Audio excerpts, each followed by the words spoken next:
Sure. Good morning, everyone. So today we are heading towards our last session of the chapter called as probability distribution. बरोबर? आतापर्यंत जर तुम्ही आठवणीत जर सगळ्या गोष्टी घेतल्या असतील तर जे सगळ्यात पहिलं सेशन होतं प्रोबॅबिलिटी डिस्ट्रीब्युशनचं. बरोबर? त्यामध्ये आपण काय शिकलो? आपण बघितलं की जे व्हेरिएबल असतात ते दोन टाईपचे व्हेरिएबल असतात. म्हणजे रँडम व्हेरिएबल ज्याला आपण म्हणतो. पहिलं असतं नाव माहित पाहिजे, एक डिस्क्रीट रँडम व्हेरिएबल, एक continuous random variable. Discrete random variable generally आपण पीएमएफ मध्ये वापरलं. बरोबर का नाही? ज्याच्यामध्ये म्हणजे प्रोबॅबिलिटीचे तीन टाईप आपण पाहिले आणि कंटिन्युअस रँडम व्हेरिएबल आपण सीडीएफ मध्ये वापरलं. आठवते का? कंटिन्युअस. Yes or no? मग ते जे तीन टाईप होते प्रोबॅबिलिटीचे ते कोणते कोणते टाईप होते? सगळ्यात पहिल्यांदा पीएमएफ ज्याला प्रोबॅबिलिटी मास फंक्शन म्हणतात. आणि ते प्रोबॅबिलिटी मास फंक्शन कसं टॅब्युलर फॉर्म मध्ये दिलेलं असतं. सर्व प्रोबॅबिलिटीजला ऍड करून त्याचा आन्सर आपण 1 घेऊन त्या पीएमएफ ला सॉल्व्ह केलं होतं. क्वेश्चन असा यायचा की पीएमएफ मध्ये सीडीएफ कॅल्क्युलेट करायचे. तर सीडीएफ म्हणजे काय असतं? बोला. Cumulative distribution function. बरोबर? क्युम्युलेटिव्ह डिस्ट्रीब्युशन फंक्शन मध्ये काय करतो आपण? पहिला नंबर, दुसरा नंबर, जो तिसरा नंबर असायचा तो पहिल्या आणि दुसऱ्याची ऍडिशन असायचा. जो चौथा नंबर असायचा पहिल्या, दुसऱ्या, तिसऱ्याची ऍडिशन असायचा. पाचवा नंबर असायचा पहिला, दुसरा, तिसरा, चौथ्याची ऍडिशन म्हणजे पाचवा नंबर असायचा. अशा पद्धतीने आपण सीडीएफ ची पण काही एक्झाम्पल सॉल्व्ह केले. बरोबर? सीडीएफ ला आपण कॅपिटल एफ ऑफ एक्स असं पण इंडिकेट करतो. आणि जर तुम्ही कॅपिटल एफ ऑफ एक्स ची व्हॅल्यू कॅल्क्युलेट केली, last value of capital F of x is always 1. म्हणजे सीडीएफ ची हायेस्ट व्हॅल्यू ही 1 असते. बरोबर? नंतर डे 2 मध्ये जर आपण आठवलं म्हणजे कालच्या परवा सेशन मध्ये जे काय आपण घेतलं, आपण पीडीएफ लर्न केलं. पीडीएफ म्हणजे काय? Probability density function. बरोबर का नाही? Probability distribution function, density function त्याला म्हणतात. बरोबर? मग मी तुम्हाला काल काय सांगितलं की ज्यावेळी पीडीएफ हा वर्ड आपल्याला दिसेल त्यावेळी आपण त्या गिवन एफ ऑफ एक्स ला इंटिग्रेट करायचं जे काही लिमिट्स दिले असतील. समजा 0 लेस दॅन x लेस दॅन 2 असे लिमिट दिले असेल तर 0 to 2 या फंक्शनला मी इंटिग्रेट करणार. काल आपण एक मॉड वाला पण एक्झाम्पल बघितलं. मॉड x लेस दॅन 1 म्हणजे तिथं मला काय करायचे? तो जो x ला लिमिटिंग फॅक्टर दिलेला आहे 1, तर मॉड मुळे ती x ची व्हॅल्यू निगेटिव्ह -1 पण असू शकते, निगेटिव्ह 1 किंवा पॉझिटिव्ह 1 पण असू शकते. म्हणजे -1 to 1 मी अशा पद्धतीने त्याला इंटिग्रेट करणे एक्सपेक्टेड होतं, ज्याला आपण पीडीएफ बघितलं. बरोबर?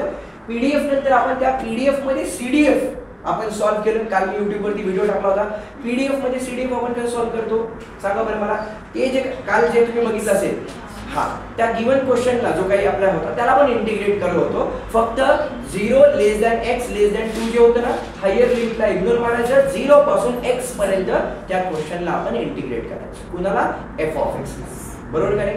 पण हे कालपर्यंत लर्न केलं. आता एक तिसरी गोष्ट जी या चॅप्टर मध्ये लर्न करायची ती म्हणजे मीन, व्हेरियन्स आणि स्टँडर्ड डेव्हिएशन. हे आपण बायनोमियल थिअरम मध्ये पण पाहिले.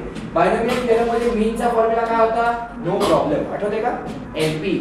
एन म्हणजे किती नंबर ऑफ एक्सपेरिमेंट्स केले आणि पी म्हणजे प्रोबॅबिलिटी ऑफ सक्सेस. किंवा टॉस वरती म्हणजे काय म्हणू शकतो आपण, एक कॉइन टॉस केला आणि त्याची प्रोबॅबिलिटी ऑफ सक्सेस जर मला पाहिजे तर ती पी ची व्हॅल्यू 1/2 होती. जर मला हेडच पाहिजे असेल, हेड पडला, सक्सेस भेटला, प्रोबॅबिलिटीची व्हॅल्यू 1/2. कारण 2 पैकी 1 पाहिजे होतं, मिळालं. मग बायनोमियल डिस्ट्रीब्युशन मध्ये आपला मीनचा फॉर्म्युला होता एनपी, व्हेरियन्सचा फॉर्म्युला होता एनपीक्यू. आठवते का? आणि स्टँडर्ड डेव्हिएशनचा फॉर्म्युला काय? त्या व्हेरियन्सला फक्त आपण काय करायचं? स्क्वेअर रूट मध्ये टाकायचं. म्हणजे एनपीक्यू स्क्वेअर रूट मध्ये हा फॉर्म्युला होता स्टँडर्ड डेव्हिएशनचा.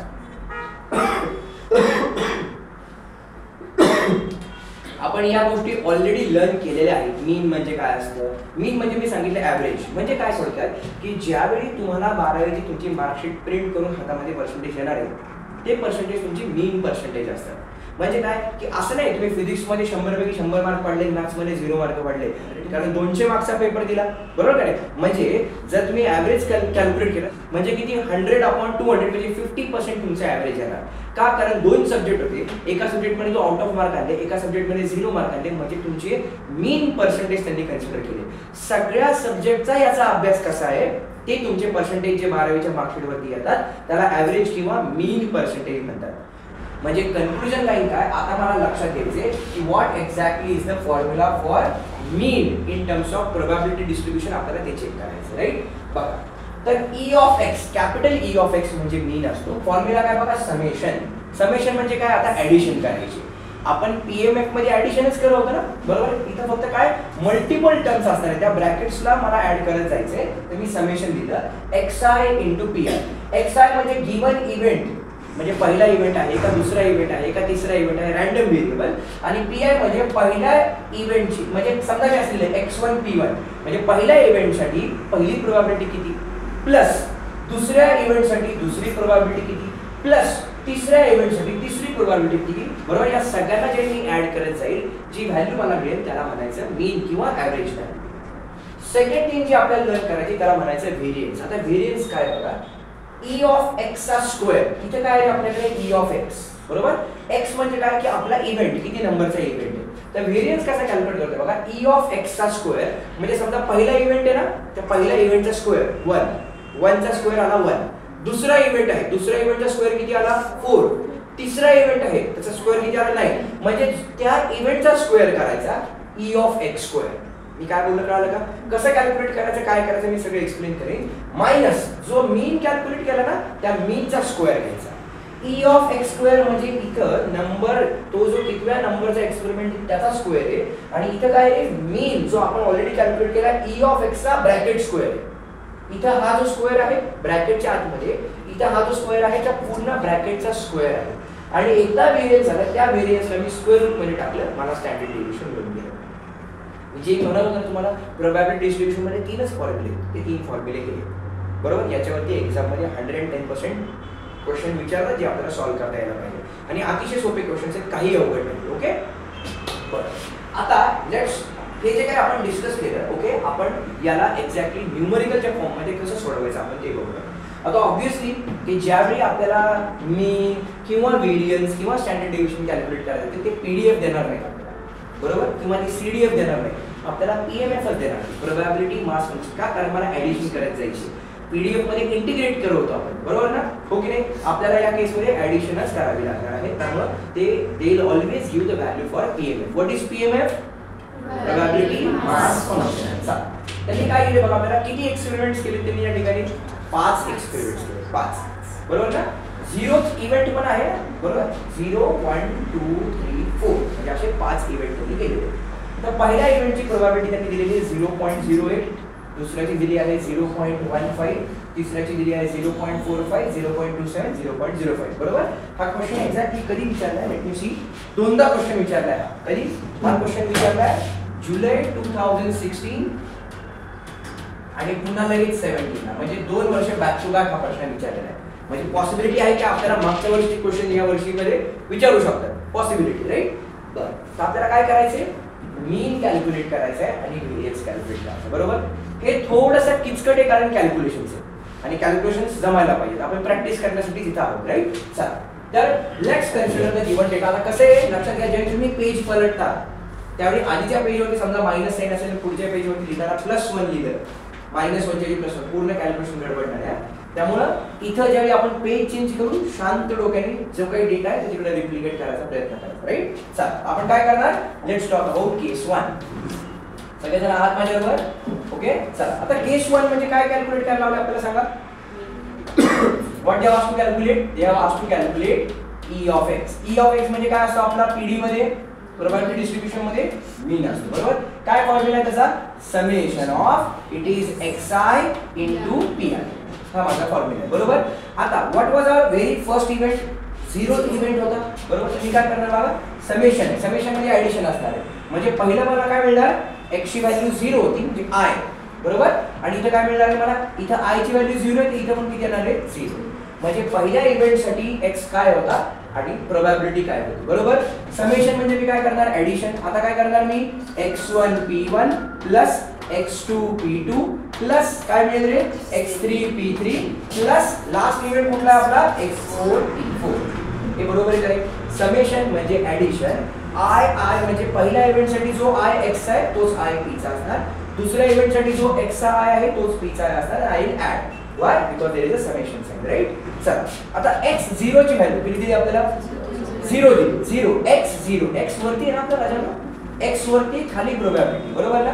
म्हणजे x0 म्हणजे थोडक्यात काय, इथं हे जे आन्सर मिळणार आहे मला हे 0च मिळणार आहे. त्याची प्रोबॅबिलिटी भले 0.08 पण 0 नी ज्यावेळी त्या p ला मल्टिप्लाय केलं आन्सर 0 मिळालं, बरोबर. Plus now what is x1, x1 किती आहे आपला, आधी काय करूयात आपण, x1 लिहूयात 1 प्लस x2 लिहूयात 2 प्लस x3 लिहूयात 3 प्लस x4 लिहूयात 4. आता फक्त प्रोबॅबिलिटीच्या व्हॅल्यू टाकायच्या. So what is your P1? सांगा बरं P1 किती माझा 0.15. सगळे जण आहात का सोबत? बघा काही चूक झाली तर मला सांगा. 0.15 बरोबर. आता हा लिहिला मी P1. Now what is P2? 0.45. चला लिहूया. काय रे P2 आपला? It is 0.45. सो इथे लिहिला मी P2 राइट. नंतर what is our P3? P3 किती बोला? चेक करा बरं. P3 0.27. So let's write it as 0.27. आणि P4 किती आपला?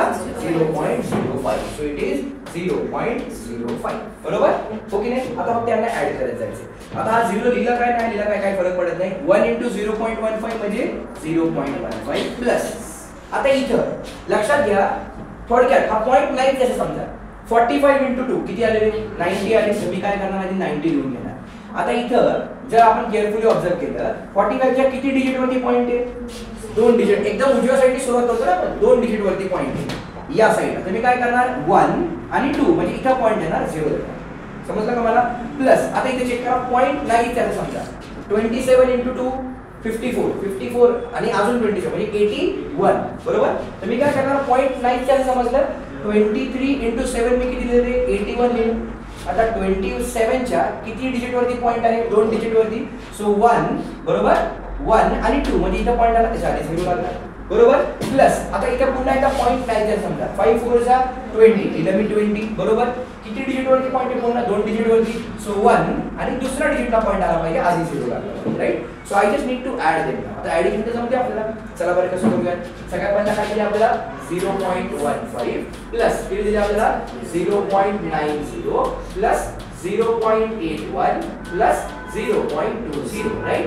सो ऍड करा 5 आणि 6 8 आणि 2 10 आणि हे 10 म्हणजे 20 झाले. सो इथे 0 आला वरती 2 गेला पॉइंट सगळे एका खाली एक बरोबर का नाही. कारण सगळ्यांचे 2 डिजिट वरती पॉइंट आहे. So it has become very easy for us. ते किती मिळालं मला 2.06. म्हणजे इन शॉर्ट या क्वेश्चन मध्ये त्या गिवन डेटासाठी जो मीन आपल्याला कॅल्क्युलेट करायला हवा तर मी काय करणार देअरफॉर E ऑफ x जी व्हॅल्यू आली ती किती आली रे 2.06. याला मी बॉक्स करणार आणि हे झालं माझं केस 1 चा आन्सर. सोपं आहे करेल काय अवघड आहे सांगा बरं मला. म्हणजे मी सांगतो ना की मॅथमॅटिक्स 2 मध्ये हेल्पिंग हँड जर आपल्याला कोण आहे ना ते आहे बायनॉमियल डिस्ट्रीब्युशन आणि प्रोबॅबिलिटी डिस्ट्रीब्युशन. हे चॅप्टर 1000% प्रिपेअर करायचे मॅथ्स 2 मध्ये. आणि मॅथ्स 2 मध्ये समजा मी सांगितले काय समजा मला इंटिग्रेशन येत नाही. इंटिग्रेशनचं वेटेज किती मार्क्स आहे? 10 मार्क्स वेटेज जास्त पकडून चाल 8 मार्क्स वेटेज विथ ऑप्शन 10 मी ग्रुपले काल बरोबर वाटतो राइट. आपण नाही येऊ पण मी थेरम प्रिपेअर करणार. डेरिव्हेटिव्ह मला येऊ अथवा न येऊ पण मी थेरम प्रिपेअर करणार. डेफिनेट इंटिग्रेशन मला येऊ अथवा न येऊ मी थेरम प्रिपेअर करणार. समजते का? त्या प्रॉपर्टीज आहेत बघा प्रूव्ह करण्यासाठी 0 to a f of x dx is equal to 0 to a f of a minus x dx. Theorem prepare करायचे. थेरम आपल्याला 1000% आउट ऑफ मार्क देणार आहे. थेरम न्यूमेरिकल कुठलेही गॅरंटी नाही पण थेरम कुठले येणार मी सांगतो ना. ते थेरम्स 1001% प्रिपेअर करायचे कारण ते हक्काचे मार्क आहेत. ते सोडायचे नाही. पेअर ऑफ स्ट्रेट लाईन मध्ये tan थीटा वाला थेरम आहे. येऊ शकतो का नाही येऊ शकत? नॅपियर्स एनालॉजी प्रूव्ह करायला लागते तुम्हाला का नाही बरोबर. कधी कधी स्टेटमेंट दिलं तर इट्स गुड. स्टेटमेंट नाही दिलं तर नॅपियर्स एनालॉजी पाठ पाहिजे आपल्याला. मी काय म्हणतो कळते का? त्यामुळे थेरम मॅथमॅटिक्स मध्ये आपली पहिली प्रायोरिटी बनली पाहिजे. पहिली प्रायोरिटी का? पुन्हा एकदा सांगतोय सगळेजण आहात ना क्वेश्चन कुठला येईल याची गॅरंटी नाही पण थिअरम कुठले येणार हे माहिती. मी काय म्हणलं कळालं का? थिअरम कुठले येणार? टेक्स्ट बुक्स मध्येच थिअरम येणार आहेत ना. असे हार्डली पूर्ण मॅथ्स मध्ये काढलेच. समजा पूर्ण थिअरम काढलेत आपण किती थिअरम असतील मी सांगतो 15 ते 20 च्या वरती थिअरम नाहीत आपल्याला. सगळं मॅथ्स पकडून 15 ते 20 बरोबर. पण ते 15 ते 20 किती मार्क देणार आहेत? डेरिव्हेटिव्ह मध्ये आलं तर 4 मार्क देणार. इंटिग्रेशन मध्ये आलं तर 4 मार्क्स देणार.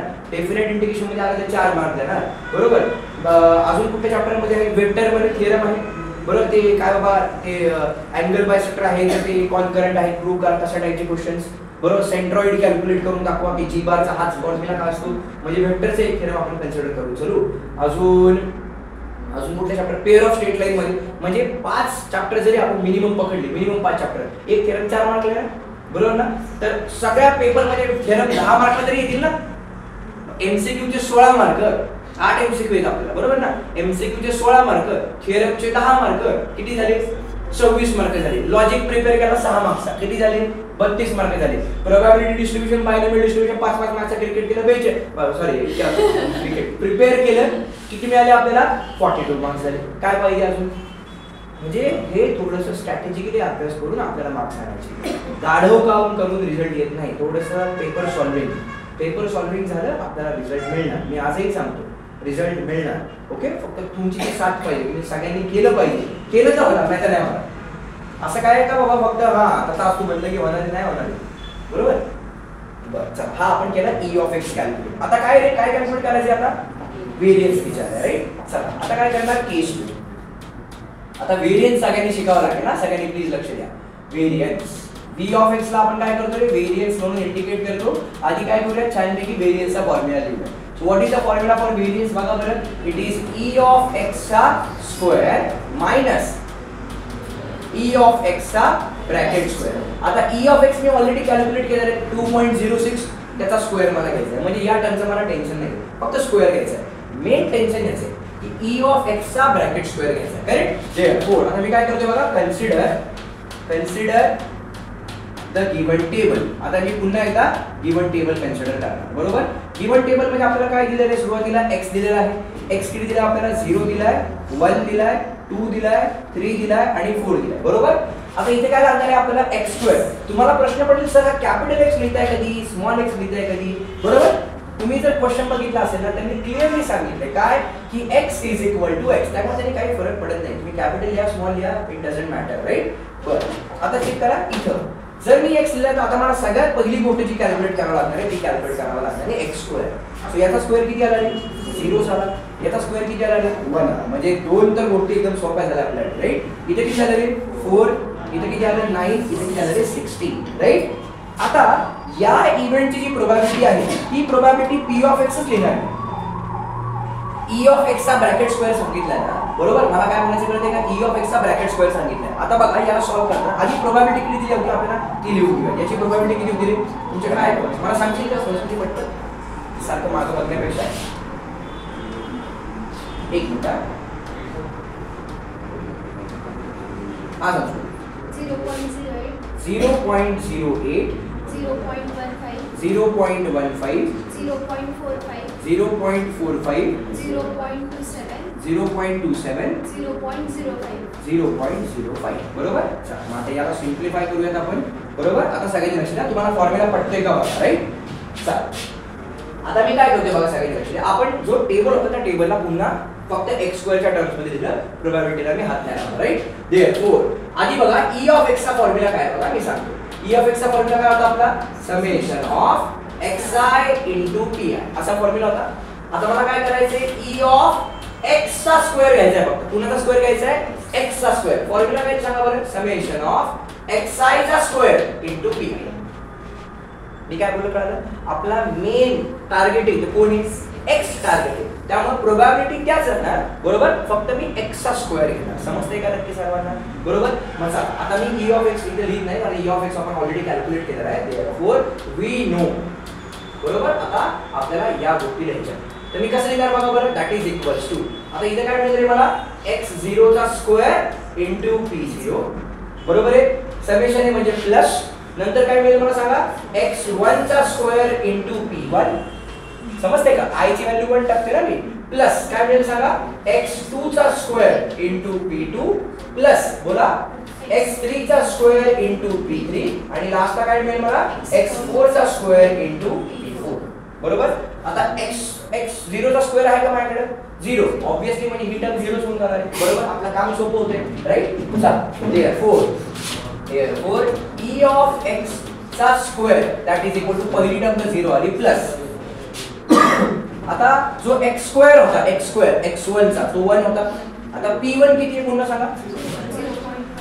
0.15 प्लस हा किती होता आपला? 2 चा स्क्वेअर म्हणजे इथे किती आला आहे? 4. किती मिळणार? 0.45 ही दुसऱ्या इव्हेंटची प्रोबॅबिलिटी आहे. तिसरा इव्हेंट त्याचा स्क्वेअर आला नाही, त्याची प्रोबॅबिलिटी 0.27. चौथा इव्हेंटची प्रोबॅबिलिटी 4 होती, सॉरी आपली चौथा इव्हेंट त्याचा स्क्वेअर 4 झाला, हा 0.05, बरोबर. कॅल्क्युलेशन से सॉल्व करू. So this can be simplified as किती येणार आहे? 0.15 आहे, बरोबर. 15 किती आहे? 45. आता बघा 45 into 4 आहे. 45 into 2 किती असतं? 90 बरोबर. म्हणजे अजून एक 45 into 2 किती आलं 90 म्हणजे टोटल 180 आलं ना. समजतंय का मला काय म्हणायचं. 45 into 4 आहे ना तर मी काय केलं 45 into 2 लिहिलं आणि दुसऱ्या ठिकाणी 45 into 2 लिहिलं. तर 45 into 2 90 काढलं होतं. इकडचा 45 into 2 90 म्हणजे थोडक्यात 4 वेळा झालं ना. म्हणजे किती आलं ते 180 आलं राईट. सो इथे किती लिहिणार मी सांगा 180 हे नंबर लिहून घेतला. आता किती डिजिट वरती पॉइंट आहे 2 डिजिट वरती. मग 2 डिजिट वरती पॉइंट आहे म्हणल्यास हे कसं येणार आहे मी आधी 180 लिहिलं ना तर 1 2 सो इट इज 1.80. समजते का नक्की बरोबर. प्लस आता इथे चेक करा 27 9 चा. आता 27 into 10 करा. 27 into 10 किती असतं 270.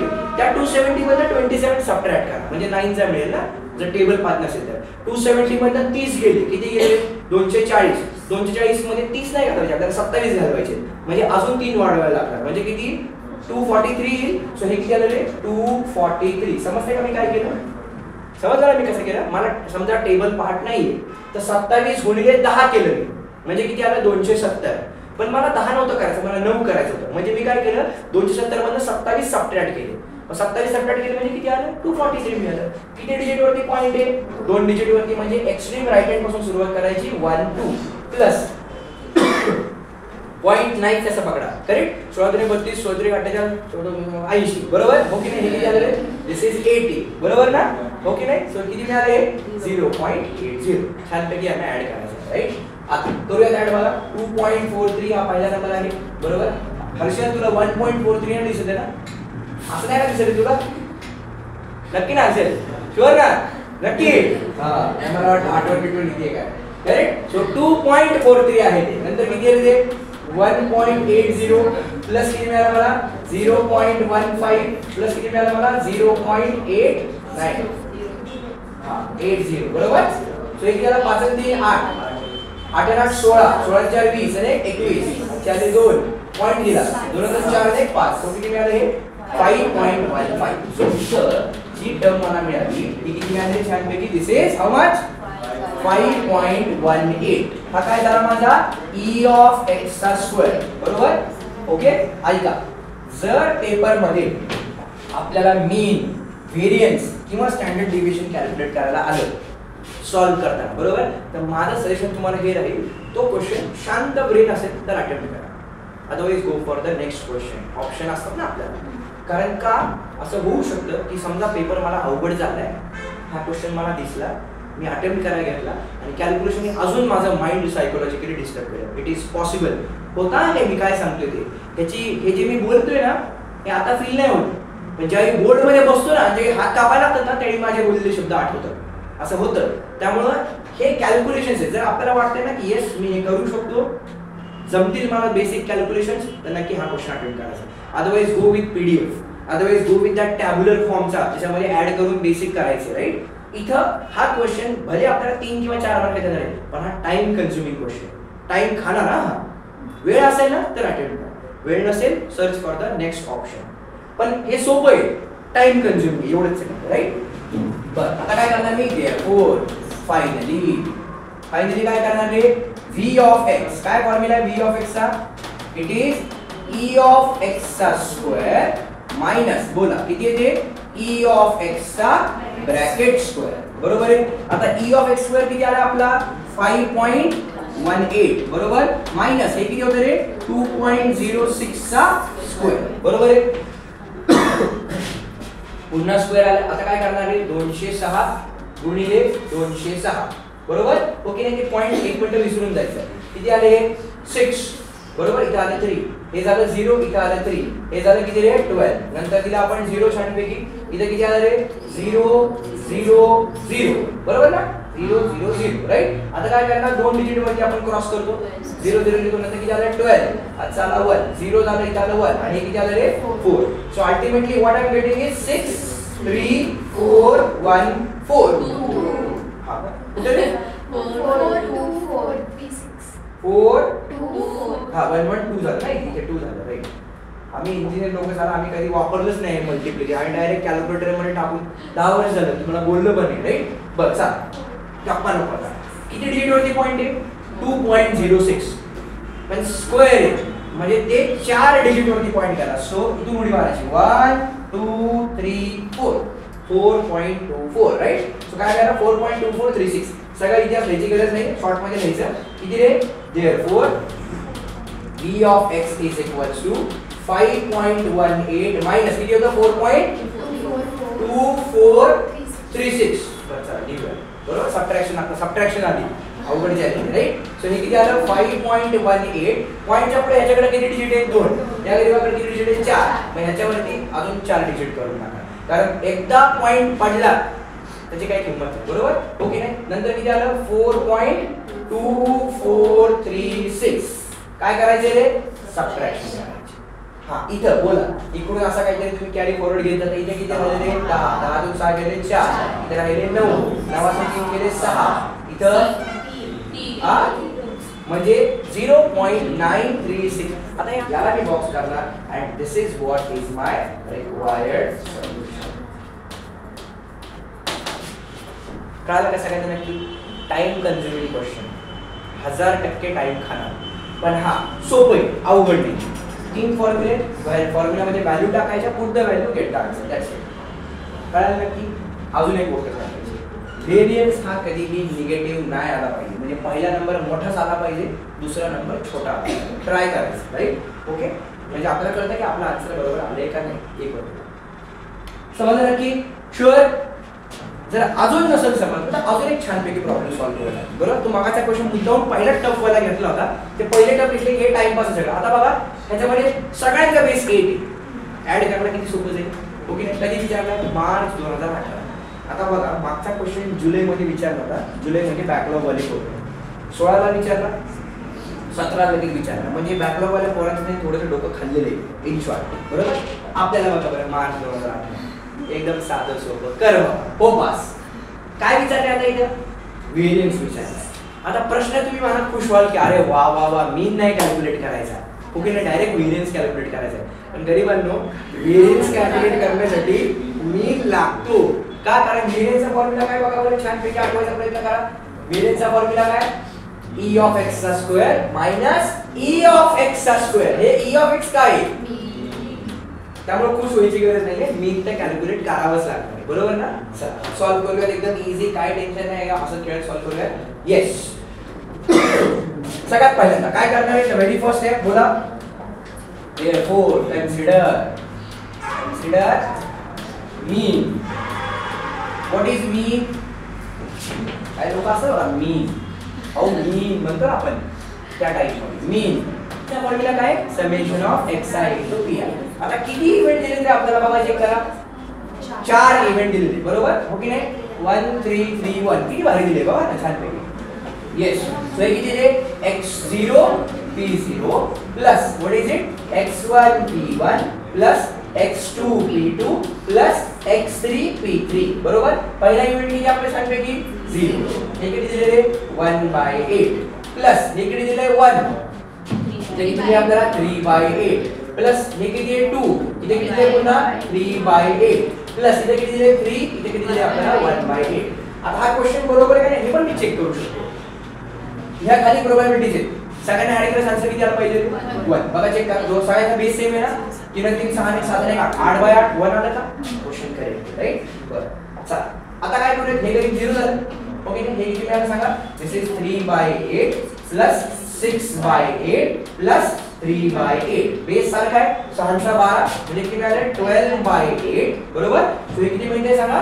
दिस इज 4 3 जा 4 2 जा. So ultimately it is how much? 1.5. म्हणजे जो मला मीन मिळालाय, मीन किती मिळाला मला? 1.5. सगळ्यांचा ऍव्हरेज 1.5 आहे. मी काय बोलतोय क्लिअरली आहे का?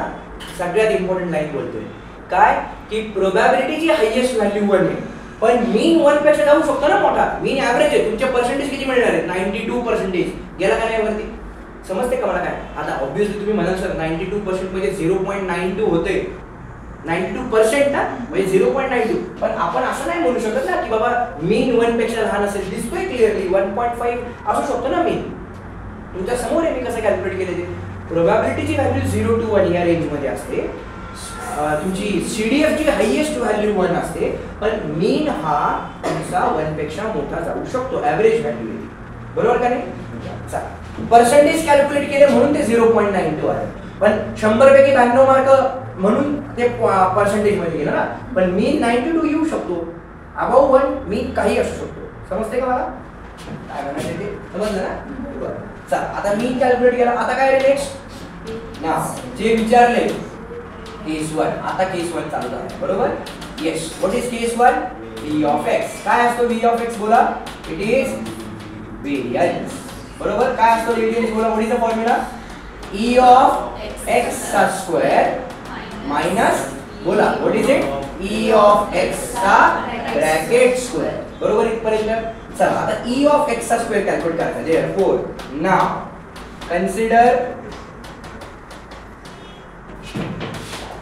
consider the given table बरोबर आहे का रे? का वाईट लागली की लाईट झाली.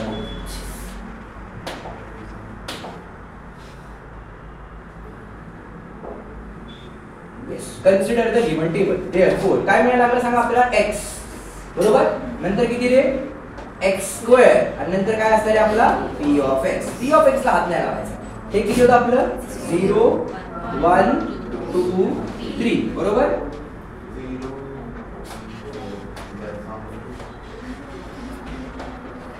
येस इथे किती येईल रे सांगा पुन्हा एकदा? How much? 0 1 4 9. हे किती होतं? 1/8 3/8 3/8 1/8 बरोबर. मस्त दिलं होतं एकदम छान पैकी 2018. Okay yes. therefore e of x चा स्क्वेअर काय फॉर्म्युला आहे? Summation of xi square into p. काय करणार सांगा बोला? x0 चा square into p0 plus x1 चा square into p1 plus x2 चा square into p2 plus x3 चा स्क्वेअर इनटू p3. जेथे x0 चा स्क्वेअर अल्टिमेटली किती येणार आहे? 0 बरोबर. 0 होणार आहे.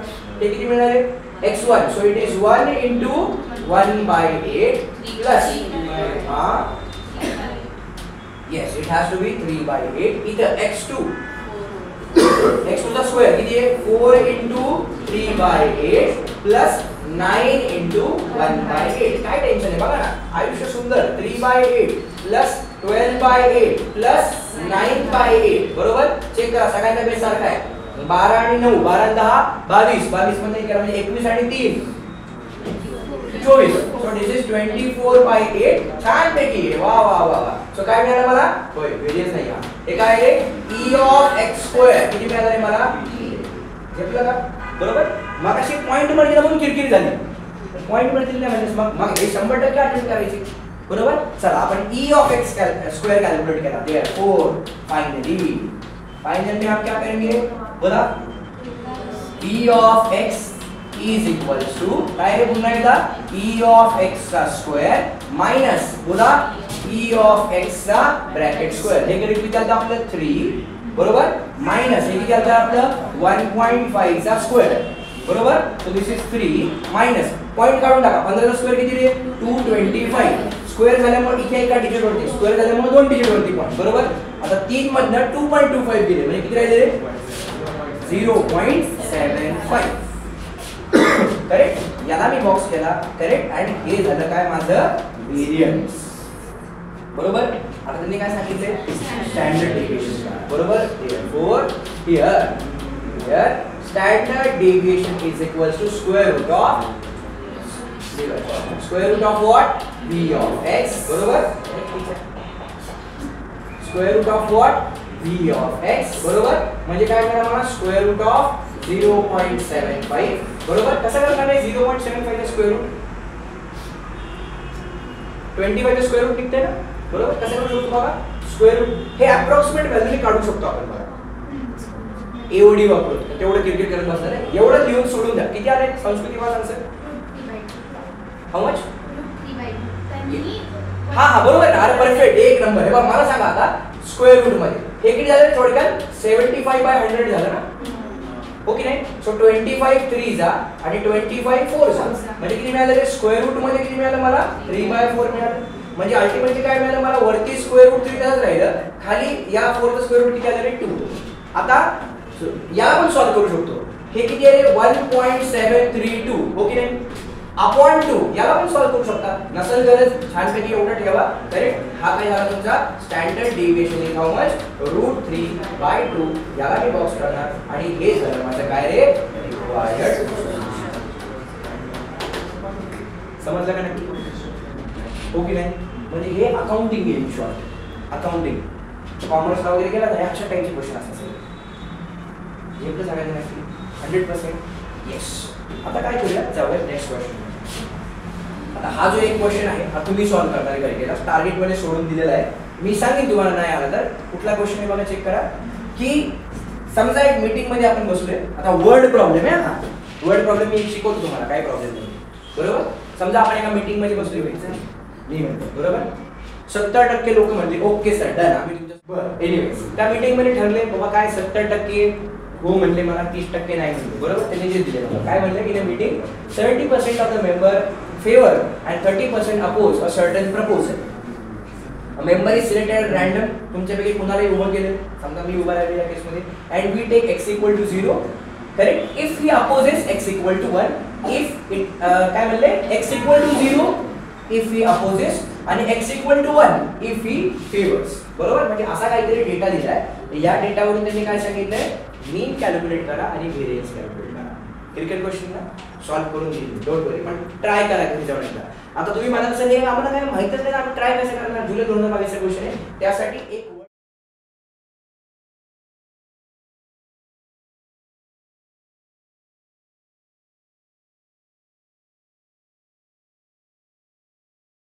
येस काय दिले बघा. आता सेम त्या टाइपचा क्वेश्चन आहे. एक्सपेक्टेड व्हॅल्यू आणि व्हेरियन्स कॅल्क्युलेट करायला लावला x चा. कधी when x is the number obtained on the uppermost face when a die is thrown. एकदम सोपं आहे. काय अवघड नाही. आता मला हे थोडंसं प्रॅक्टिकली एक्झाम्पल देऊन तुम्हाला समजावं लागणार आहे. समजा माझ्याकडे डाय आहे. डाय म्हणजे आपण खेळतो ना ते काय खेळतो आपण लुडो लुडो लुडो. त्यामध्ये डाय असतो तो. बरोबर. तो डाय वरती किती नंबर असतात ते मला सांगा. 6 नंबर असतात. बरोबर. त्यांनी शब्द वापरलाय फेअर डाय. शोलेवाला नाही. शोले मध्ये कॉइन कसा होता. शोले मूवी बघितला काय? शोले मूवी मध्ये असं असतं की तो जो हिरो असतो त्या हिरोकडे दोन्ही साईडला हेडच असतो. अशा टाईप. बरोबर. तो नेहमी जिंकत असतो. त्यामुळे त्याला माहितच नसतं ज्यावेळी ते मरतं त्यावेळी कळतं हे गंडवलं आपल्याला. अशा टाईप मध्ये. बरोबर. फेअर डाय. फेअर डाय फेअर म्हणजे गोरावाला नाही. फेअर म्हणजे काय साध्या भाषेमध्ये फेअर म्हणजे ज्याच्यावरती सही नंबर आहे. त्यांनी सांगितलं डाय घेतला आणि तो डाय थ्रो केला. राईट. मग मला सांगा त्या डाय वरती 1 नंबर पडायची प्रोबॅबिलिटी किती. 6 आउटकम आहेत आपल्याकडे. 6 पैकी 1 नंबर प्रोबॅबिलिटी पडायची किती झाली. प्रोबॅबिलिटी 1/6. समजा मी तो डाय उचलला आता पुन्हा असं केलं थ्रो केला. बरोबर. थ्रो केल्यानंतर 2 नंबर पडायची प्रोबॅबिलिटी काय. ती पण 1/6 असणार. कारण तो एकदाच पडणार ना 2 नंबर. हो की नाही. समजा 3 नंबर पडायची प्रोबॅबिलिटी विचार का आम्ही म्हणजे 3 नंबरची प्रोबॅबिलिटी काय झाली 1/6 झाली. अरे समजते का मला काय म्हणायचे. 4 नंबरची पण प्रोबॅबिलिटी 1/6, 5 ची पण 1/6, 6 ची पण 1/6. म्हणजे 6 इव्हेंटच्या प्रोबॅबिलिटीज मला माहिती आहे. पहिल्या इव्हेंट मध्ये तुम्ही बघू शकता 0 तर नाही पडणार. असं होय का 0 पडणार. होय खतरनाक. हो की नाही. एक काय पडणार आपल्याला 1 पडणार म्हणजे x ची व्हॅल्यू 1. 2 पडणार x ची व्हॅल्यू 1/6 तरी सुद्धा. 3 पडली तरी x ची व्हॅल्यू 1/6 आली. 4 पडली तरी 1/6. 5 पडली 1/6. 6 पडली 1/6. हा झाला माझा छानपैकी टेबल तयार. टेबल तयार झाल्यानंतर काय करायचं आपल्याला मीन एक्सपेक्टेड व्हॅल्यू हा म्हणजेच मीन कॅल्क्युलेट करायचं. मीन म्हणजे काय xi plus xi plus xi plus xi plus xi plus xi हा झाला माझा मीन. तशाच पद्धतीने हा x आहे ना तुमच्या इथं आणि हा काय तुमचा p ऑफ x. आता या x चा स्क्वेअर कॅल्क्युलेट करायचा म्हणजे ते कधी लागणार आपल्याला मीन साठी व्हेरियन्स e ऑफ x चा स्क्वेअर. बरोबर. x² * p of x x² * p of x असं 6 इव्हेंटसाठी घेतले. मीन तर तुम्ही ऑलरेडी कॅल्क्युलेट केलेला असणार आहे. त्याच्यावरून तुम्हाला हा क्वेश्चन सॉल्व्ह करायचा. काय सांगितले तरी क्वेश्चन मध्ये the number obtained on the uppermost face when the die is thrown. बरोबर. नंबर ऑब्टेन्ड काय म्हणजे where x is the number obtained. x म्हणजे काय आपला number obtained on the uppermost face. So x म्हणजे काय एक तर 1 पडेल. तुम्ही म्हणाल सर 0 म्हणून का सुरुवात नाही केली. x काय दाखवतो की त्या डायवरती अपरमोस्ट फेसला कुठला नंबर पडेल. अपरमोस्ट फेस म्हणजे जो आपल्याला दिसतो टॉप. 1 पडेल, 2 पडेल, 3 पडेल किंवा 6 पडेल, काही पडेल ना. 0 नाही पडणार ना, 0 नाही त्याच्यावरती पडेल कुठून.